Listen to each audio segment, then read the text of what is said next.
삼손이 가사에 가서 거기서 한 기생을 보고 그에게로 들어갔더니 가사 사람들에게 삼손이 왔다고 알려지매 그들이 곧 그를 애워싸고 밤새도록 성문에 매복하고 밤새도록 조용히 하며 이르기를 새벽이 되거든 그를 죽이리라 하였더라. 삼손이 밤중까지 누워 있다가 그 밤중에 일어나 성 문짝들과 두 문설주와 문빗장을 빼어 가지고 그것을 모두 어깨에 메고 헤브론 앞산 꼭대기로 가니라. 이후에 삼손이 소렉 골짜기에 들릴라라 이름하는 여인을 사랑하매. 오늘 성도의 가장 큰 대적이라는 제목으로 함께 말씀을 나누겠습니다. 우리는 지난주 삼손의 간증을 함께 다루었습니다. 삼손은 힘뿐만 아니라 간증으로도 일하였습니다. 사사기 15장 15절에서 16절 말씀입니다. 삼손이 나귀의 새 턱뼈를 보고 손을 내밀어 집어들고 그것으로 1000명을 죽이고 이르되 나귀의 턱뼈로 한 더미 두 더미를 쌓았으며 나귀의 턱뼈로 내가 1000명을 죽였도다 하니라. 이것이 독백이 아니라 노래라고 하였습니다. 노래이면서 간증이라고 하였습니다. 이 간증을 통해서 라맛 레히의 현장에 있지 않은 모든 이스라엘 백성들까지 하나님께 부르짖게 만들려 했던 것입니다. 하지만 역설적으로 그 간증 가운데에 자신이 어떠한 수수께끼가 되기 원하는지가 드러났지요. 그는 능력의 수수께끼가 되기 원했습니다. 성공의 수수께끼가 되기 원했습니다. 그래서 자신의 능력과 성공을 보고 이스라엘 백성들이 하나님께 부르짖게 되기를 원했습니다. 하지만 능력과 성공은 사람들로 하여금 주목하게 만들 수는 있지만 사람들을 구원하게 만들 수는 없습니다. 왜냐하면 그들이 원하는 것은 오직 능력과 성공뿐이기 때문입니다. 그래서 사람들은 능력과 성공을 보여줄 때까지만 수수께끼에 주목할 것입니다. 삼손은 사람들이 자신을 주목하게는 만들었지만 하나님을 주목하게는 만들지 못하였습니다. 바로 그것이 삼손의 한계였습니다. 사랑하는 성도 여러분, 진정한 수수께끼란 예수님을 주목하게 만들고 예수님을 궁금하게 만들어야 합니다. 예수님을 알아가게 만들고 예수님을 사랑하게 만들어야 합니다. 그래서 우리가 추구해야 할 수수께끼는 예수님을 사랑하는 것입니다. 그 예수님을 닮아서 이웃을 사랑하는 것입니다. 내가 귀찮고 내가 힘들고 내가 손해보고 내가 상처입고 내가 죽기까지 예수님을 사랑하는 것, 그리고 이웃을 사랑하는 것, 그것이 바로 영혼을 구원하는 힘이 있는 수수께끼인 것입니다. 삼손은 잘못된 수수께끼를 추구하였고 그것이 삼손이 몰락한 첫 번째 이유였습니다. 그리고 오늘은 삼손이 몰락하게 되는 두 번째 이유, 두 번째 모습에 대해서 함께 나누겠습니다.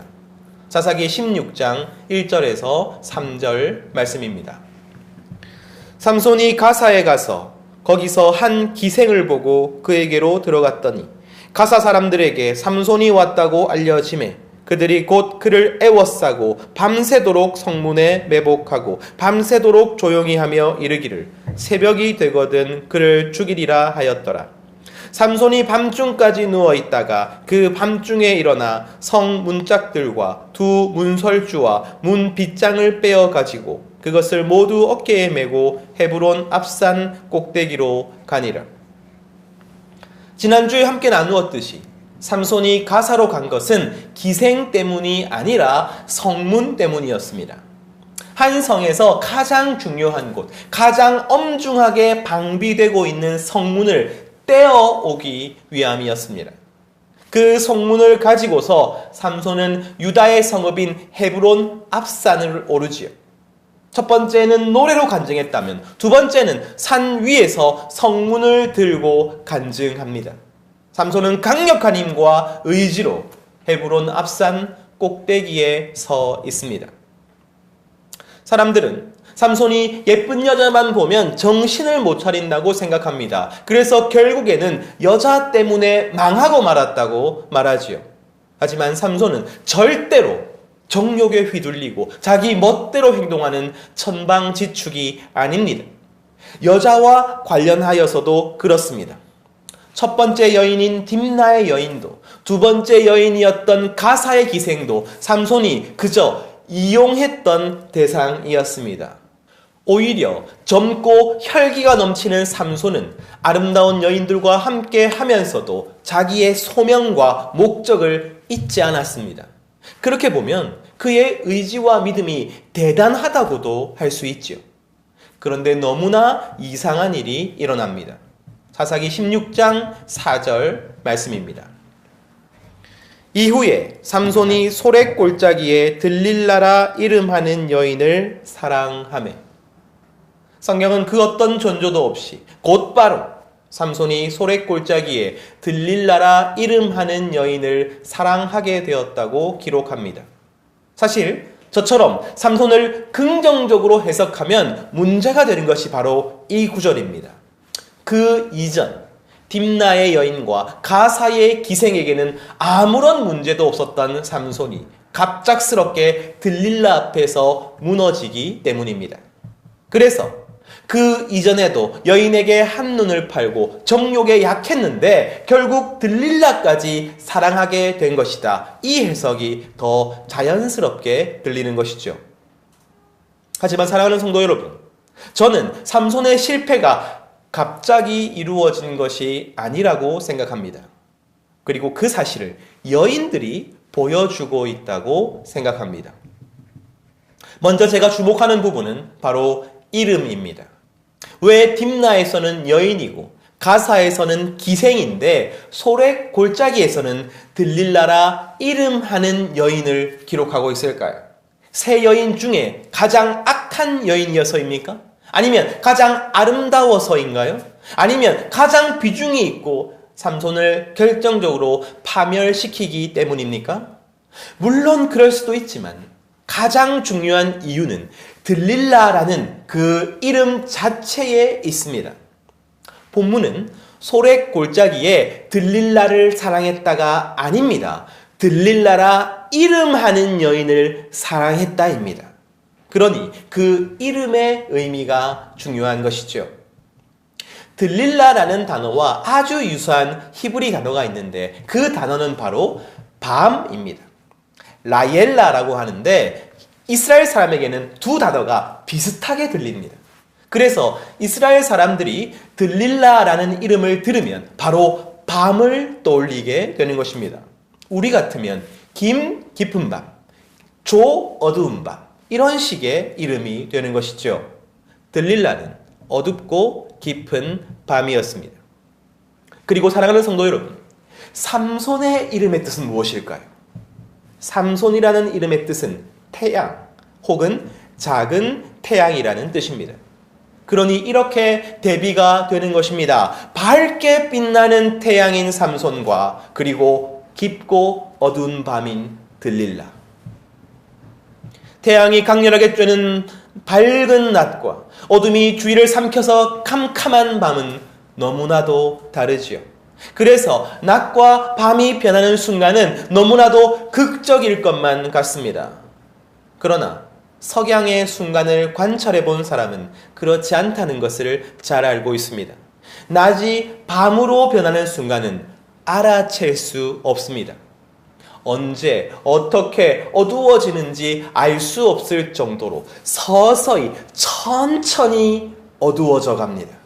조금 전만 해도 주위가 눈부시게 밝았는데 어느새 조금씩 어둠에 물들더니 일순간 온통 깜깜해져 버리죠. 그렇게 태양은 아무도 알아채지 못할 정도로 서서히 밤에 정복되어집니다. 이렇게 밤이 태양을 삼키듯이 삼손이 어둠에 서서히 삼켜지는 것입니다. 이는 세 여인을 살펴보면 더 정확하게 알 수 있습니다. 딥나의 여인, 삼손의 첫 번째 사역은 언제 이루어졌습니까?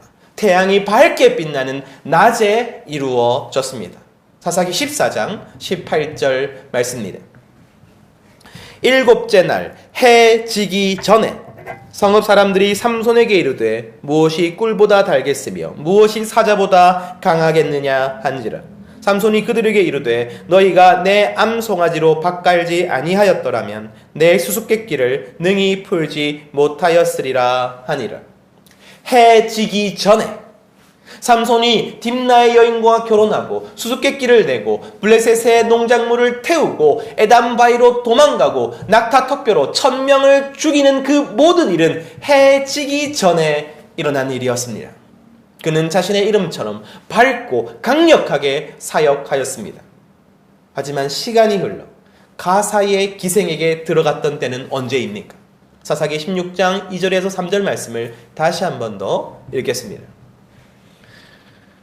가사 사람들에게 삼손이 왔다고 알려지매 그들이 곧 그를 애워싸고 밤새도록 성문에 매복하고 밤새도록 조용히 하며 이르기를 새벽이 되거든 그를 죽이리라 하였더라.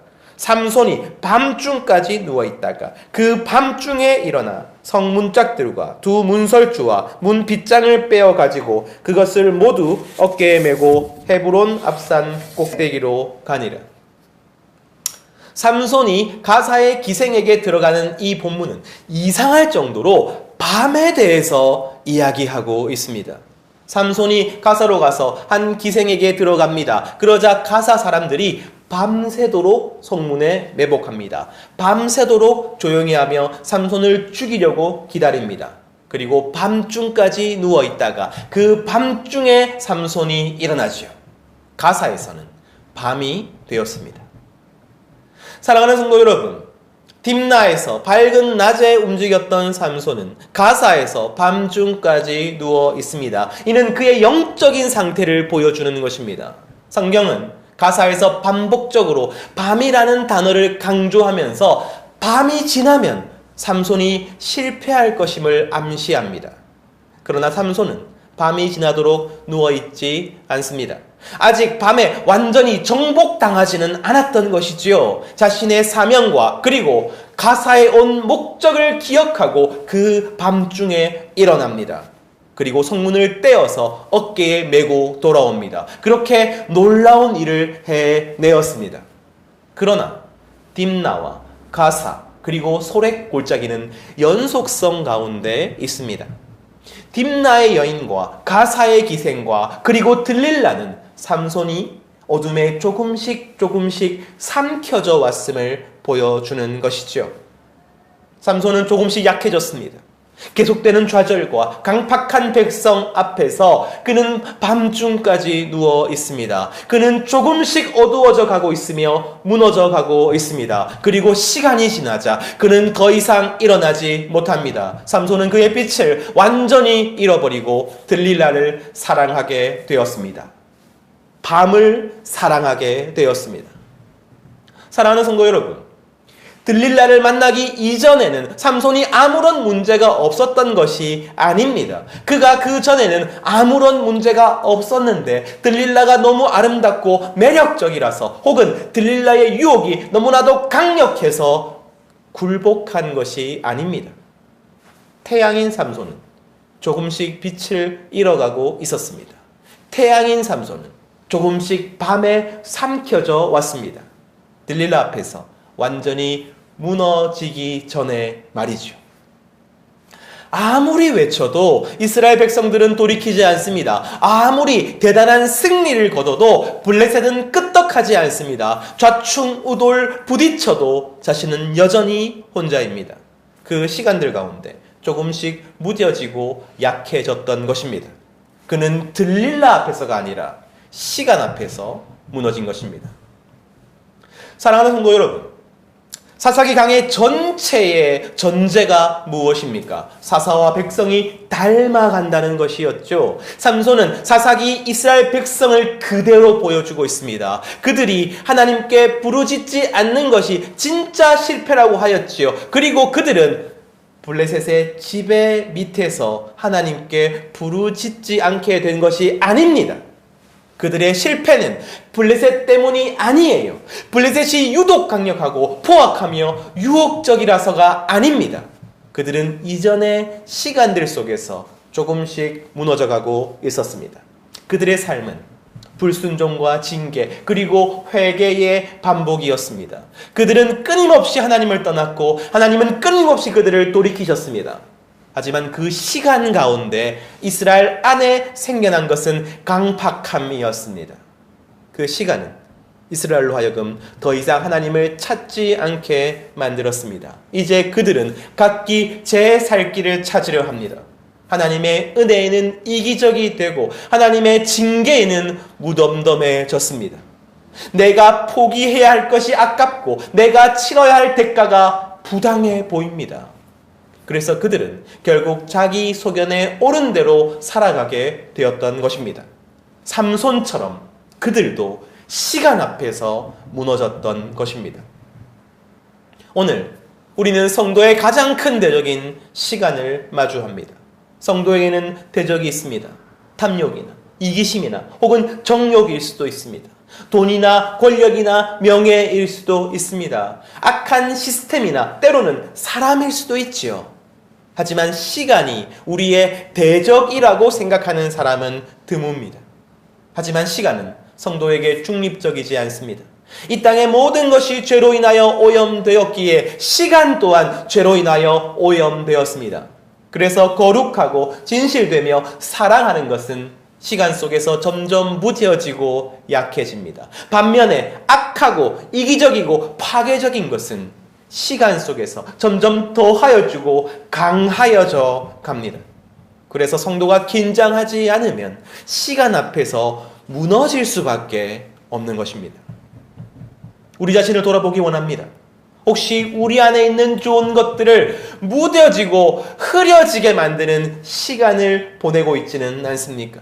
말씀 앞에서 서서히 감동이 줄어들고 기쁨이 줄어드는 시간, 은혜 앞에서 조금씩 무덤덤해지는 시간, 도리어 조금씩 외로워지는 시간, 조금씩 강팍해지고 완고해지는 시간, 조금씩 일상 가운데서 세상과 닮아가는 시간, 내가 알아채지도 못하게 자기 소견에 옳은 대로 사는 그 시간이 있지는 않습니까?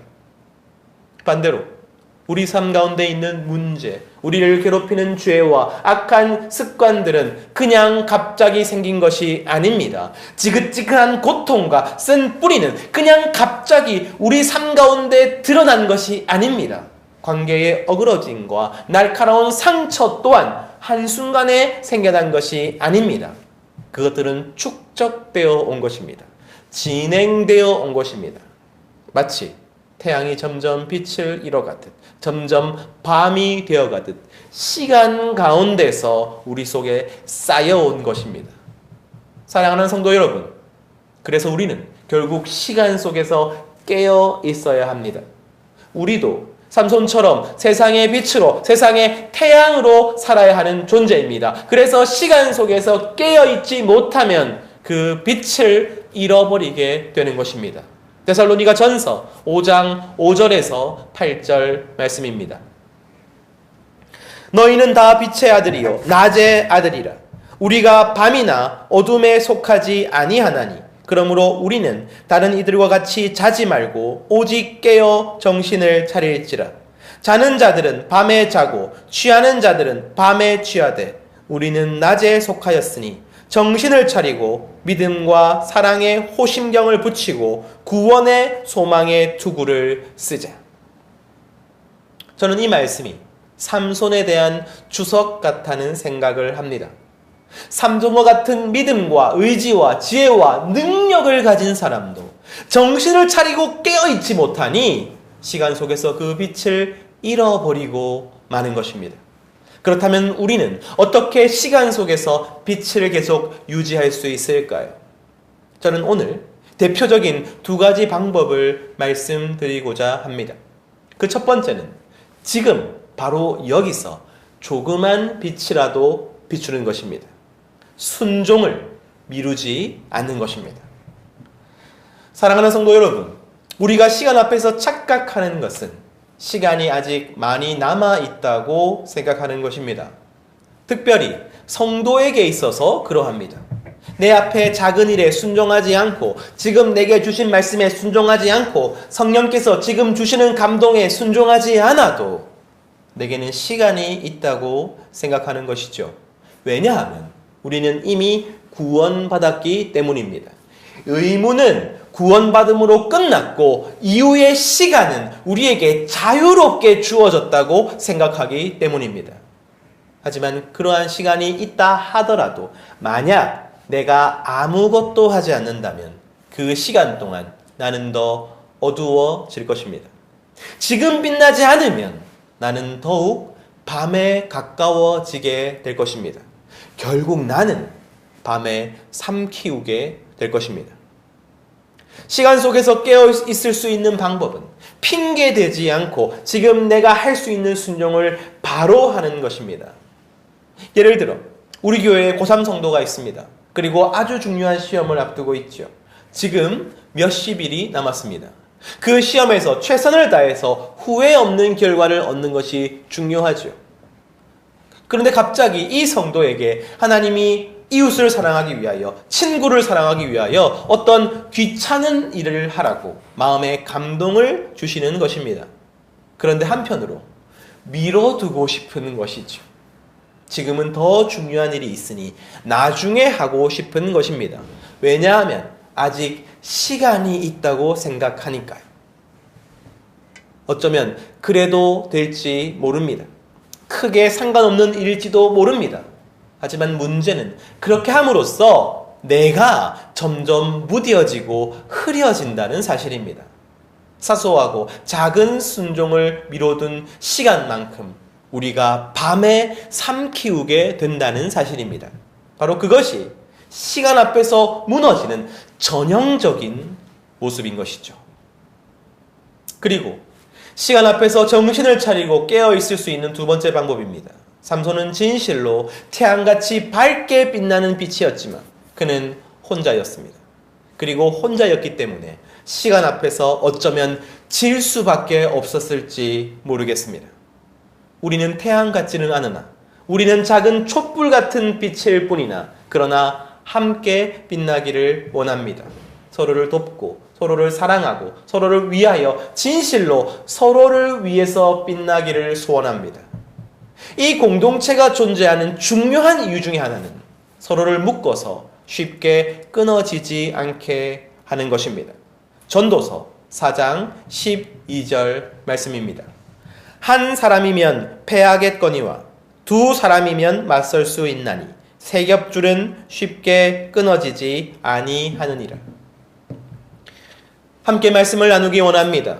기도 제목을 나누며 중보하기를 원합니다. 함께 서로의 연약함을 고백하지만 동시에 하나님께서 우리 삶 가운데 어떻게 일하셨는지를 나누기 원합니다. 서로를 위로하고 또 격려하기를 원합니다. 그리고 함께 하나님께서 주신 사명을 향해 나아가기를 원합니다. 서로를 쳐서 날카롭게 하는 철같이 우리를 서로 깨어있게 자극하기를 원합니다. 시간 가운데서 나를 지키는 방법은 혼자 있지 않는 것입니다. 사랑하는 성도 여러분, 삼손은 단번에 무너지지 않았습니다. 그는 한순간에 배신한 것이 아닙니다. 오래도록 밤에 머물렀고 결국 그 밤이 그의 삶 전체를 덮어버렸습니다. 성경은 우리에게 말합니다. 무너짐은 어느 날 갑자기 오는 것처럼 보이지만 사실은 빛을 떠난 시간들이 쌓인 결과라고 말이죠. 그러나 여기서 성경은 삼손으로 끝나지 않습니다. 삼손보다 더 큰 분이 계시기 때문입니다. 삼손은 밤을 이기지 못했지만 예수 그리스도께서는 밤을 통과하셨습니다. 겟세마네의 깊은 밤에서 사람들이 잠들어 있을 때에도 주님은 홀로 깨어 기도하셨습니다. 삼손은 들라의 무릎 위에서 잠들었지만 예수님은 십자가 위에서 마지막까지 깨어 계셨습니다.